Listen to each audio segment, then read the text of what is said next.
La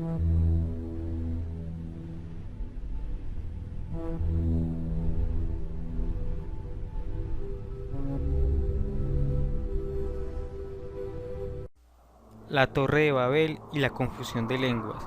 Fue un acontecimiento antiguo, el cual conocemos en nuestra cultura gracias a los escritos hebreos, sobre todo a la Biblia. Pero realmente, ¿qué hay detrás de este primer acontecimiento importante y postdiluviano que marcó y dividió a los humanos?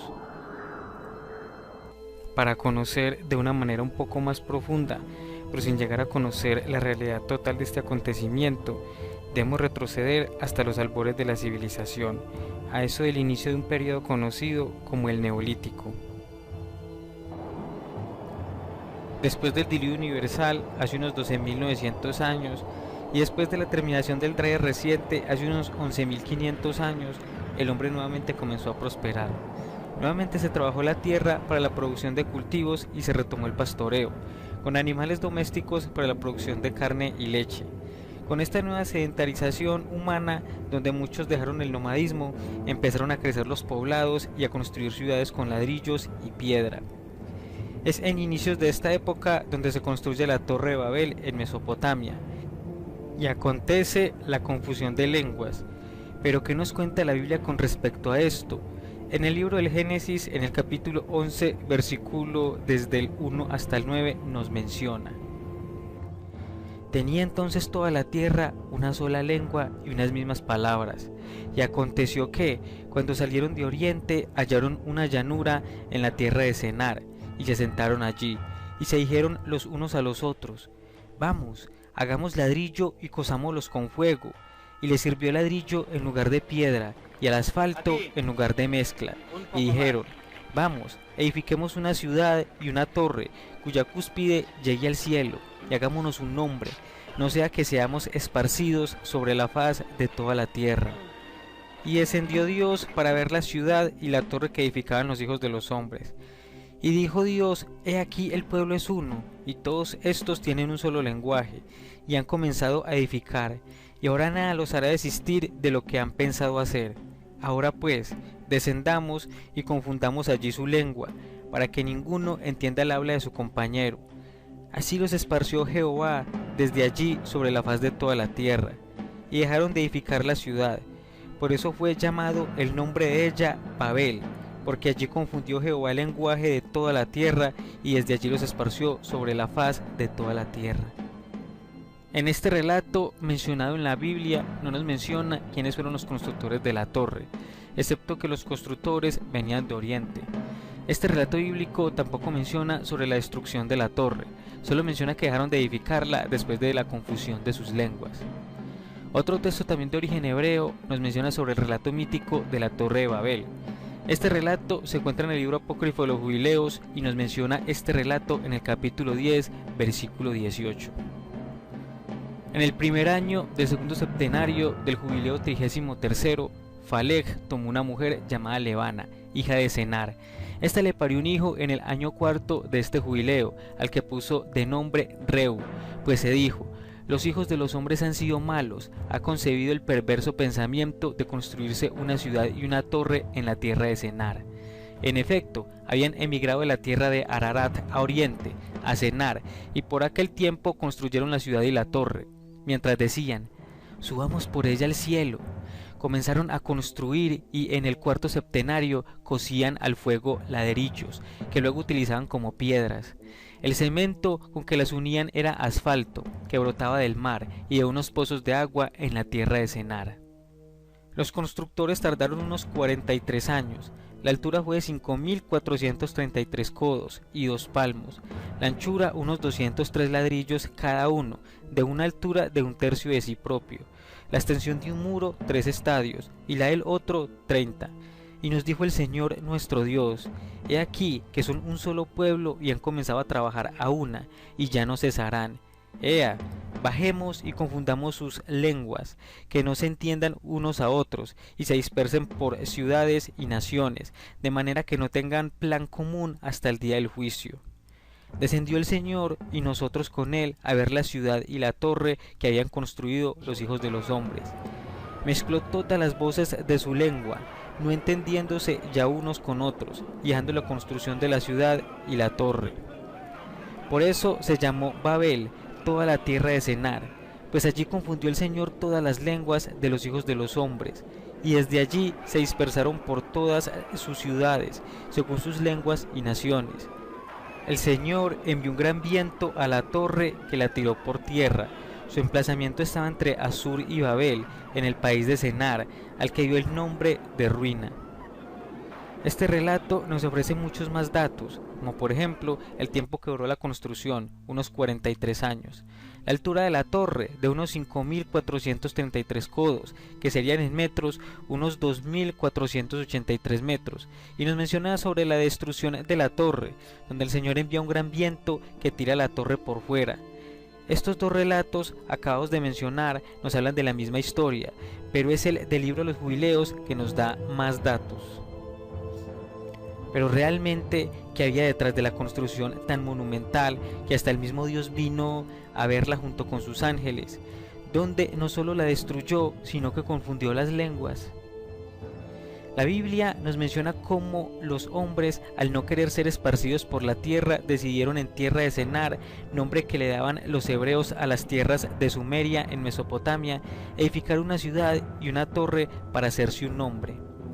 El libro de los Jubileos nos menciona cómo la intención de los humanos era subir por ella al cielo. En otras fuentes, como el Midrash, se mencionan varios motivos que tenían las personas de la construcción de la torre. Estos motivos son, como el de construir una alta torre para protegerse de un próximo diluvio, el de subir al cielo para hacerle la guerra a Dios, el de usar la alta torre como lugar de reunión para adorar ídolos. Lo que realmente nos ponen de manifiesto estos relatos es que un gran grupo de personas se reunieron en las tierras de Sumer, unidas posiblemente en oposición a Yahvé, e intentaron edificar una alta torre con un único fin, aún sin ser aclarado en su totalidad. Pero cuán tan grande pudo haber sido el fin de la construcción de la ciudad y la torre, que hasta el mismo Dios Yahvé, acompañado de sus ángeles, bajó a destruir la torre y a confundir las lenguas. Otro misterio es cómo la humanidad de esos lejanos tiempos, donde arqueológicamente hablando no tenían conocimientos técnicos y no contaban con tecnología de construcciones avanzadas, pudieron llevar a cabo semejante proyecto. Es difícil llegar a conocer el año de construcción de la Torre de Babel, pero basándonos en los datos cronológicos obtenidos de estos libros, más o menos llegamos a un tiempo muy arcaico, ya que según la Biblia fue un evento importante después del diluvio y cuando los descendientes de Noé apenas estaban terminando de esparcir por la tierra o sus tierras de heredad.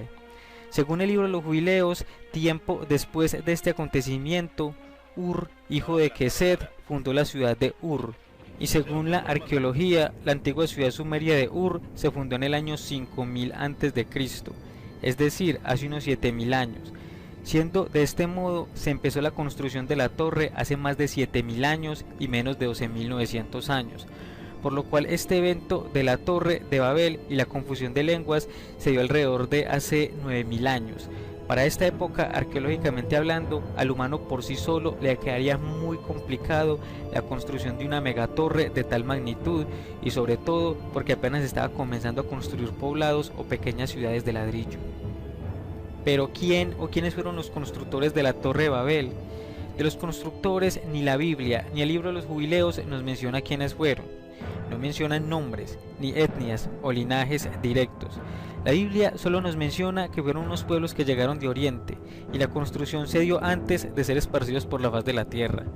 El libro de los Jubileos nos cuenta que estas gentes habían emigrado de la tierra de Ararat a Oriente y luego a Senar.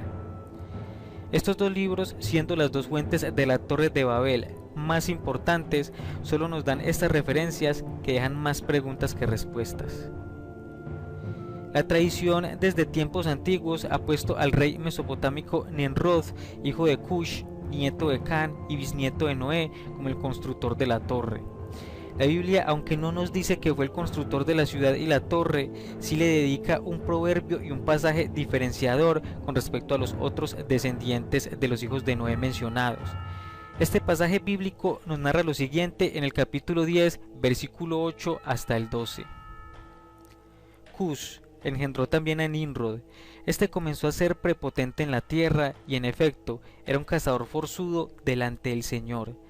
De donde vino el proverbio, forzudo cazador a vista del Señor como un Nimrod.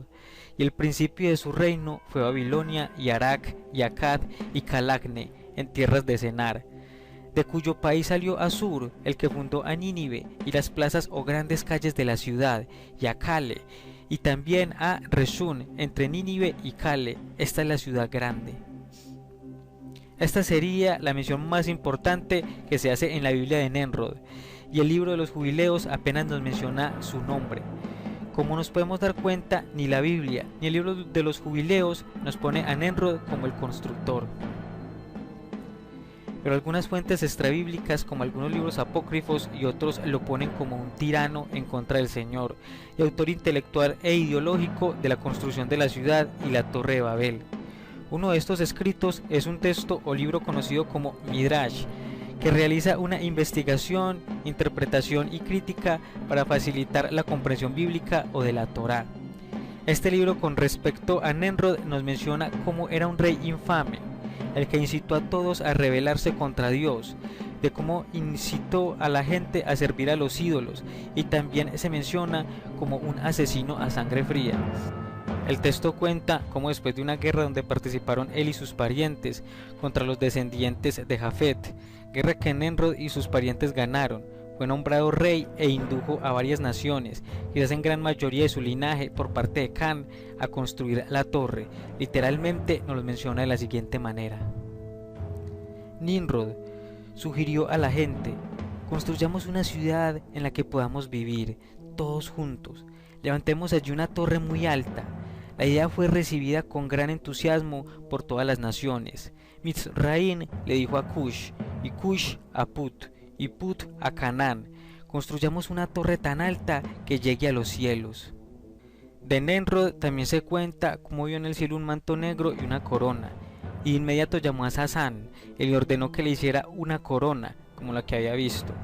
De esto también lo mencionan los textos y libros apócrifos, como el libro de los rollos, Cueva de los tesoros, entre otros. A Nimrod se le escribía también de gran fortaleza.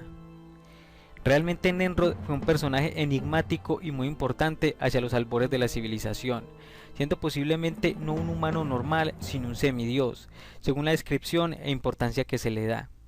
Pero realmente no hay una fuente fiable que nos mencione que Nimrod fue el artífice de la Torre de Babel, y nos queda la incógnita de si realmente Nimrod participó, como lo afirma la tradición antigua del Medio Oriente. Pero ¿qué nos dicen los textos mesopotámicos o qué referencias nos enseñan con respecto a la construcción de la torre y la confusión de lenguas? En las tablillas mesopotámicas realmente encontramos pocas referencias a estos sucesos, pero las pocas referencias que podemos extraer de estos mitos nos dan una luz con la verdadera realidad con respecto al suceso de la torre y la confusión de lenguas. Desde que los dioses llegaron a nuestro sistema solar y se establecieron en la Tierra, al parecer dos dioses se han dividido el mando supremo de la Tierra. El primero en gobernar fue el dios del cielo An, conocido con este nombre por los sumerios, y Anu, llamado de este modo por los semitas acadios. Después de este, Dios decidió retirarse y ceder su trono a uno de sus hijos, conocido como Enlil, el dios del aire. Lo mismo sucedió en la mitología egipcia, con la ascensión de Ra a los cielos y cediendo el trono en primera instancia al dios de la magia Tot. Y en la antigua cultura griega, pero de una forma más violenta, el dios titán Cronos pierde su trono ante Zeus. De esta misma manera se pueden ver en varias mitologías sobre un dios padre cediendo el poder a uno o varios de sus hijos. El dios An cedió el trono a su hijo Enlil, al cual conocemos en nuestra cultura como Yahvé o Jehová. Enlil pasó a ser el rey de la tierra y rey de todos los demás dioses, el gobernante poseedor de los poderes y de gran parte de las tablillas de los destinos. Enlil, al cual en la mitología griega se conoce como Zeus, tenía o tiene el poder de toda la tierra. Pero este poder y mando se ha visto amenazado por otros dioses que han querido usurpar su trono. En un tiempo muy antiguo, el malvado pájaro Ansu intentó hacerse con el poder del dios al robarle los poderes divinos, la soberanía, las tablillas de los destinos y sus atributos sagrados de rey que lo hacían poderoso y soberano. Este catastrófico acontecimiento se solucionó cuando Ninurta, su primogénito, luchó y venció al pájaro alado Anzu y le arrebató los poderes devolviéndoselos a su legítimo dueño. Más tarde, varios dioses quisieron hacerse con el poder de Enlil. Entre estos dioses, uno de los más relevantes es el dios babilónico conocido como Marduk. El dios Anunnaki Marduk fue hijo del dios del agua y de la tierra Enki, conocido con este nombre por los sumerios, y Ea por los acadios. El dios Marduk tuvo su preponderancia o ascensión históricamente hablando hacia el 1894, cuando la ciudad de Babilonia empezó a resurgir como la ciudad más importante y sobre todo cuando se convirtió en el imperio babilónico alrededor del 1792, con el ascenso del sexto gobernante de la primera dinastía de Babilonia al poder, conocido como Hammurabi. Para esta época, Babilonia conquista Mesopotamia y pone a su dios principal Marduk como el dios regente universal, relegando a Enlil, al cual llamaban ya el viejo dios. Pero Enlil no entregó su reino y mandato a Marduk. Más bien hubo conflictos entre estos dos dioses, ya que hacia el año 2000 a.C. al parecer gana Marduk en Mesopotamia la supremacía. Pero antes de este triunfo de Marduk hacia el segundo milenio, estos dos dioses ya venían en confrontaciones por la supremacía de la tierra, al menos desde poco después de haber terminado el diluvio y el periodo conocido científicamente como el Dryas reciente. El dios Marduk no se menciona en los mitos sumerios y acadios desde antes del segundo milenio antes de Cristo, pero esto no significa que este hijo de Ea no se haya hecho notar en tiempos muy anteriores. Los mitos babilónicos nos ponen de manifiesto un conflicto de Marduk con Enlil por el poder en la tierra, y son estos mismos mitos que ponen de manifiesto que fue Marduk el verdadero constructor de la Torre de Babel y de una posible primera ciudad de Babilonia. En el poema babilónico del Enuma Elish, que significa cuando allá en lo alto, también conocido este poema como la epopeya de la creación, se glorifica, se alaba la ascensión de Marduk al poder universal por encima de todos los dioses primigenios. Este poema nos cuenta cómo Marduk fue el escogido por los dioses para derrotar a la madre generadora de todos los dioses, conocida como Tiamat, que se había vuelto en contra de las divinidades más jóvenes. A cambio de enfrentar a Tiamat, Marduk pide los plenos poderes, el dominio y mando sobre todos los dioses, cosa que los dioses en la asamblea aceptan. Marduk batalla contra Tiamat y sus dioses monstruos divinos, ganando la batalla y adjudicándose el mando supremo del universo y los plenos poderes, la supremacía sobre todas las demás divinidades, colocando su trono por encima de todos los demás dioses. Después de esto, Marduk crea la tierra y todo lo que contiene con el cuerpo de Tiamat. Después crea al hombre con la ayuda de su padre Enki. Este poema nos pone en manifiesto la supremacía y ascensión de Marduk al poder de la tierra, colocando su trono por encima del dios Enlil, dios que siempre había sido el rey y gobernante de la tierra. El poema nos menciona esta ascensión de Marduk de la siguiente manera: ellos le construyeron el estrado real, sobre el cual frente a sus padres él se instala como monarca. Tú, solo tú, le decían ellos, predominas entre los grandes dioses, tu destino es inigualable, tu mando soberano, desde este momento tus órdenes serán irrevocables. Oh Marduk, solo a ti, vengador nuestro, te hemos concedido la realeza sobre todo el universo. En otro pasaje nos menciona: entonces todos los Shishishi reunidos se postraron ante él, y todos los Anunnakis que había allí le besaron los pies. Su asamblea unánimemente puso su rostro en tierra. Después, tras haberse levantado, se inclinaron ante él, diciendo: aquí está el rey, una vez que los dioses sus padres se hubieron saciado de su esplendor. Estos pasajes y muchos otros más dentro del poema nos menciona cómo los dioses otorgaron a Marduk la supremacía por encima del trono de Enlil. Pero en realidad este poema fue una construcción de Marduk para su propia glorificación y demostrar de este modo su supremacía ante los demás dioses, ya que Enlil no estaba dispuesto a ceder su trono y por ende realmente guerreó con Marduk, ya que muchas otras tablillas babilónicas nos ponen de manifiesto cómo Marduk odiaba a Enlil, y en algunas nos menciona cómo Marduk le dio muerte a Anu y a Enlil, lo que verdaderamente pone de manifiesto un conflicto grave entre estos. Esta glorificación de la ascensión de Marduk se ve reflejada hacia el año 2000 a.C., con la invasión de los amorreos a Sumeria y el surgimiento de Babilonia como ciudad capital de Mesopotamia. Pero en un pasaje del mito se nos cuenta un episodio mucho más antiguo, un episodio que se podría remontar al año 7000 a.C., a los albores de la civilización. En este pasaje, donde se menciona la construcción de la ciudad de Babilonia, así como el templo de Marduk, conocido como el Esagil, y una torre. En este pasaje nos menciona realmente quiénes fueron los constructores de la primera ciudad y la torre. Este pasaje de la tablilla nos menciona literalmente lo siguiente: una vez que hubo la totalidad de los poderes que había delegado y que hubo repartido sus atribuciones a los Anunnaki celestes y terrestres, estos mismos Anunnaki, habiendo abierto la boca, se dirigen en persona a Marduk, su señor. Hasta este momento, Señor nuestro, tú has decidido nuestra liberación. ¿Qué favor a cambio te podemos ofrecer nosotros? Pues bien, construyamos el santuario, cuyo nombre tú has pronunciado. Tus moradas serán nuestra escala, allí nosotros descansaremos, pongamos las bases de este santuario en el que se instalará nuestro diván. Cada vez que nos presentemos en él, descansaremos allí. Marduk se alegró después de haber oído esto, sus rasgos brillaron infinitamente como en pleno día. Construid, así pues, Babilonia, dijo. Dado que queréis asumir dicha labor, que se prepare su enladrillado. Después levantad su parvilera. Los Anunnaki cavaron el suelo con sus azadas y durante un año moldearon ladrillos. Después, a partir del segundo año del Esagil, réplica del Apsu, alzaron la techedumbre. También construyeron la alta torre de pisos de este nuevo Apsu. Allí dispusieron un habitáculo para Anu, Enlil y Ea. Entonces, en plena majestad, él vino a ocupar su lugar ante estos últimos. Desde el pie de la Ezarra se podía contemplar el pináculo, una vez rematada la obra del Esagil.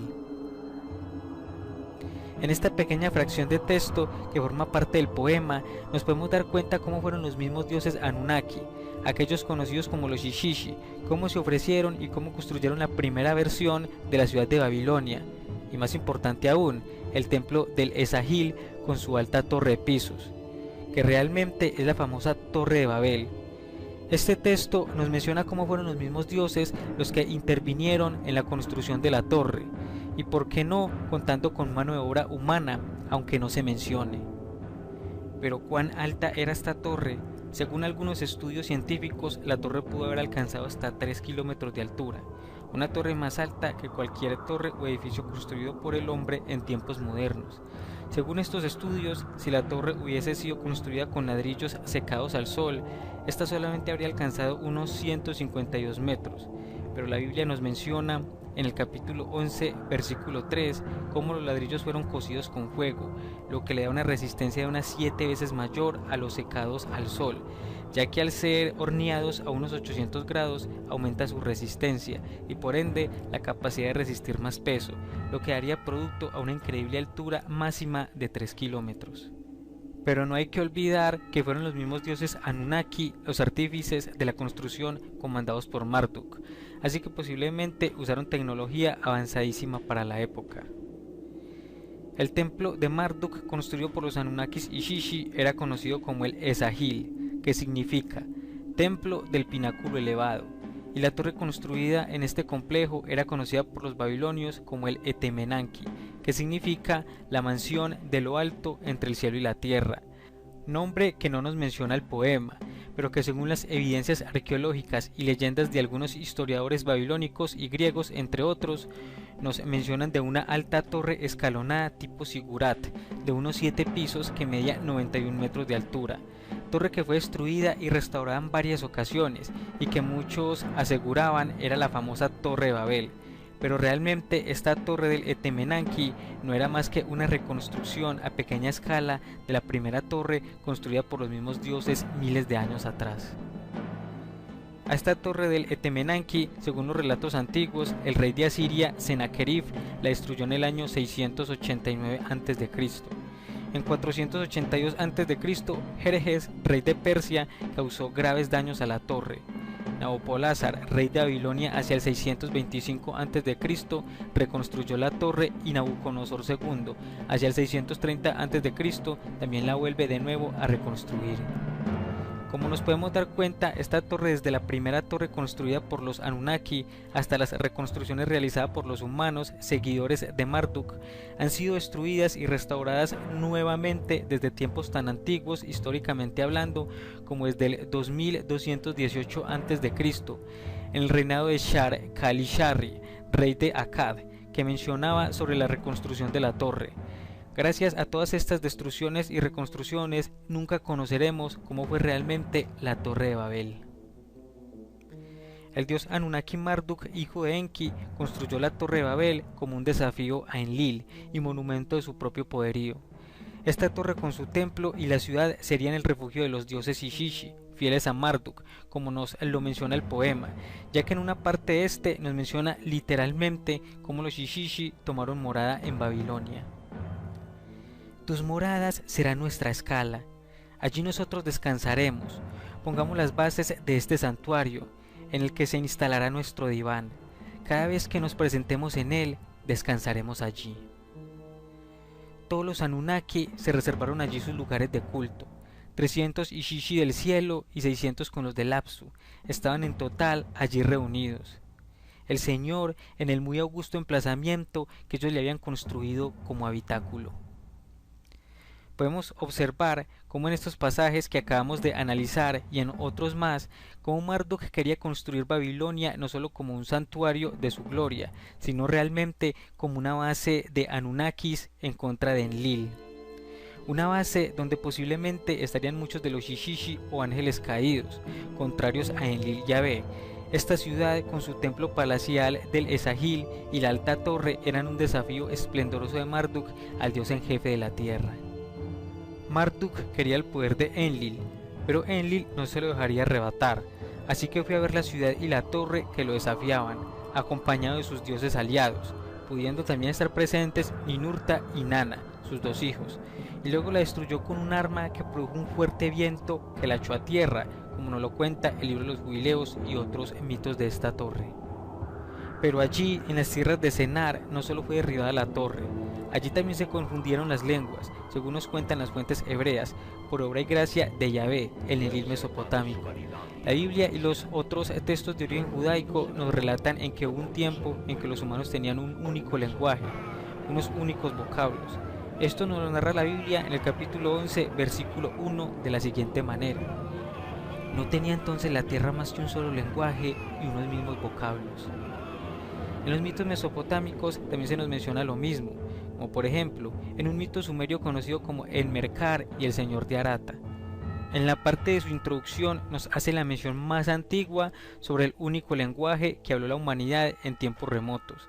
Esta mención de manera literal sería la siguiente: en otro tiempo hubo una época en que los países de Subur y de Hamasi, Sumer, donde se hablan tantas lenguas, el gran país de las leyes divinas de Principado, Uri, el país provisto de todo lo necesario, el país de Martu, que descansaba en la seguridad, el universo entero, los pueblos al unísono rendían homenaje a Enlil en una sola lengua. Pero entonces, el Padre Señor, el Padre Príncipe, el Padre Rey, Enki, el Padre Señor, el Padre Príncipe, el Padre Rey, el Padre Señor enojado, el Padre Príncipe enojado, el Padre Rey enojado, abundancia, el hombre. Según este relato, todos los antiguos habitantes del mundo hablaban una sola lengua y todos ellos rendían honores a Enlil.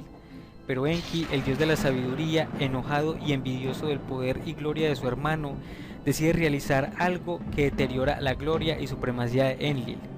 Ese algo para este momento es imposible saberlo, ya que en esta parte de la tablilla se pierden las siguientes líneas de texto por el estado tan fragmentario de la misma, y por ende no se conoce el relato de lo que hace Enki para acabar con una época dorada y con la supremacía de Enlil. Pero este acto desconocido para nosotros lo llamaban los sumerios como el maleficio de Enki. Con este maleficio de Enki, Enmerkar, el rey de Uruk, amenazó al señor de Arata para que éste realizara sus peticiones. El texto no nos enseña de manera explícita cuál era el famoso maleficio de Enki, pero nos da pie a suponer que fue la confusión de lenguas. Según algunos asiriólogos e investigadores, este relato nos dice que posiblemente fue Enki, el dios sabio, que tenía una competencia de prestigio con Enlil, el causante de la confusión de lenguas, o por qué no, el constructor de la torre, para así de este modo mermar la influencia de Enlil en los humanos y poder él mismo influenciar sobre el hombre y tomar un papel igual o más glorioso que Enlil, ya que la rivalidad silenciosa entre Enlil y Enki es evidente en los mitos mesopotámicos. Pero esta pequeña parte de texto fragmentario que se acaba de leer deja más interrogantes que respuestas, ya que pone a Enki o Ea como el que confunde las lenguas, y no a Enlil o Jehová como el artífice de este suceso. Lastimosamente, hasta este momento, del cual yo tenga conocimiento, no se conoce una tablilla mesopotámica que termine de redactarnos el final del mito sumerio que se acaba de leer, o alguna otra versión del mismo, que nos pudiera arrojar más datos sobre la maldición de Enki, para así de este modo relacionar más seguramente a Enki con la confusión de lenguas. Mientras tanto, Enlil seguirá siendo el artífice principal de este suceso, como nos lo señalan la gran mayoría de escritos de origen hebraico, donde recibe el nombre o epíteto de Yahvé, entre otros nombres. Marduk quería la supremacía en la tierra. Por tal motivo decidió construirse una ciudad y una torre. También influenció en cientos de miles de personas para que lo adorasen. Estas personas compartían y trabajaban junto con los dioses, adeptos a Marduk, posiblemente en la construcción de la ciudad y la torre. Viendo Dios tal escenario de adversarios angélicos y humanos, decidió destruir la base de Marduk y confundir las lenguas de los humanos, quizás con el fin de que al hombre le quedara más duro unirse, y también para que a Marduk y a cualquier otro que quisiera su trono le quedara mucho más difícil juntar cientos de miles de adeptos para volverlos contrarios a su persona. Esta puede ser una razón que provocó que sucediera tal acontecimiento, pero realmente el trasfondo de todo esto sigue siendo un misterio, dado la ausencia de datos en los diferentes mitos que nos ayuden a esclarecer de una mejor manera el misterio que se esconde detrás de la Torre de Babel y la confusión de lenguas. Pero este mito no solo no lo encontramos en los escritos judaicos y mesopotámicos, también otras culturas alrededor del mundo nos mencionan sobre este acontecimiento, como por ejemplo un mito polinesio contado por los habitantes de la isla de Ao nos cuenta cómo después de una gran inundación los hombres hicieron un esfuerzo por erigir un edificio por medio del cual pudieran alcanzar el cielo y ver al dios creador Atea. Pero el dios, en un momento de ira, persiguió a los constructores de la ciudad, destruyó un edificio y cambió el lenguaje del pueblo, por lo que todos hablaban diferentes idiomas. En un mito azteca o mexica de Mesoamérica nos cuenta cómo un hombre llamado Coxcox, junto con su mujer Xochiquetzal, se salvó del diluvio universal en una barca o en el tronco de un ahuechuete. Los hombres engendrados por Coscos y Xochiquetzal después del diluvio eran mudos, y una paloma desde lo alto de un árbol les distribuyó lenguas, representadas bajo la forma de unas comillas.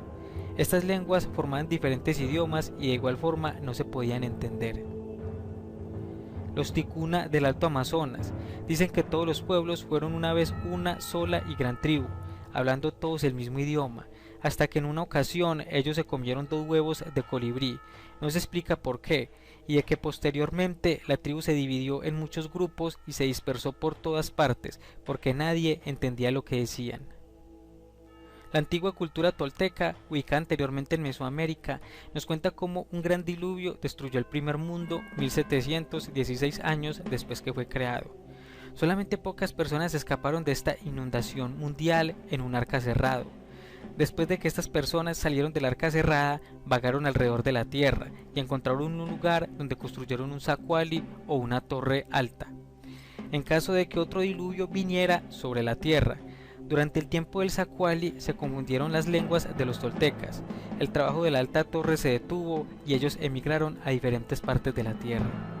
En la mitología griega se cuenta como durante o antes del reinado de Foronio, rey de Peloponeso, Hermes, el dios mensajero hijo de Zeus, enseñó a los hombres las diferentes lenguas, pues hasta entonces habían hablado un idioma común. Pero por esto Iris, la discordia, se asentó entre los mortales, dividiéndolos en distintas naciones. Como podemos observar, este mito de la Torre de Babel aparece representado en muchas de las antiguas culturas, como los ya mencionados, y otros como la de los mayas e hindúes que faltaron por mencionar, que también nos cuentan historias acerca del origen de las lenguas y demás. El mito de la Torre de Babel no es más que otra de esas leyendas verdaderas que nos demuestran el conflicto que vivían los dioses. Dioses que antes se dejaban ver y compartían con el hombre, y que nos dejan esta leyenda que hasta el día de hoy todavía sigue siendo un verdadero misterio.